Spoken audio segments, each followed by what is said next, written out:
18ನೇ ವರ್ಷ ಪುಣ್ಯ ಪೂಜೆ ಅಪ್ಪಾಜಿದು. ಇವತ್ತು ಅವ್ರನ್ನ ಬದುಕಿಸ್ಕೊಂಡು ಜನ ಇನ್ನೂ ಬಂದು ಹೋಗ್ತಾ ಇದ್ದಾರೆ. ಅಭಿಮಾನಿ ದೇವ್ರುಗಳಂತ ಅವ್ರು ಕಡಿದ್ಬಿಟ್ರು. ಅವ್ರಿಗೆ ನನ್ನ ದೀರ್ಘದಂಡ ನಮಸ್ಕಾರ. ಒಂದೊಂದ್ಸಲ ನೆನೆಸ್ಕೊಂಡ್ರೆ ಆ ದಿನ ಅಂದರೆ 2006ರಲ್ಲಿ ಈ ಜಾಗ ಹೇಗಿತ್ತು, ಒಂದು ರಣಭೂಮಿ ಥರ ಇತ್ತು ನೋಡಿ. ಅವರು ಬಲ್ಕೊಂಡು ಶಾಂತವಾಗಿದ್ದಾರೆ. ಇಲ್ಲಿ ಎಲ್ಲೆಲ್ಲಿ ನಾವು ಅವ್ರನ್ನ ಮಿಸ್ ಮಾಡ್ಕೊಂಡ್ವಿ ತುಂಬ, ಅಂದರೆ ಪ್ರತಿದಿನ ಮಿಸ್ ಮಾಡ್ಕೋತಾ ಇದ್ದೀವಿ.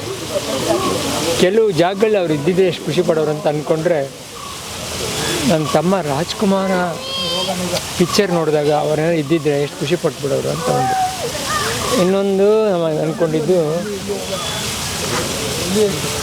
ನನ್ನ ಮಕ್ಕಳು ಸಿನಿಮಾಗೆ ಬಂದಾಗ, ಅಂದರೆ ಅವ್ರಿಗೆ ಮೊಮ್ಮಕ್ಕಳಾಗ್ತಾರೆ, ಎಷ್ಟು ಖುಷಿ ಪಟ್ಟಿರೋರು. ಮೊನ್ನೆ ಒಂದು ಸರಳ ಪ್ರೇಮ ಕಥೆ ಆಯಿತು, ದೊಡ್ಡ ಮಗಂದು, ಚಿಕ್ಕ ಮಗಂದು ಯುವ ಆಯಿತು. ಇದು ನೋಡಿದರೆ ಎಷ್ಟು ಖುಷಿ ಪಡೋದು. ಈ ಖುಷಿಲಿ ಅವ್ರು ಇಲ್ವಲ್ಲ ಅಂತ ಭಾಳ ನೋವಾಗುತ್ತೆ.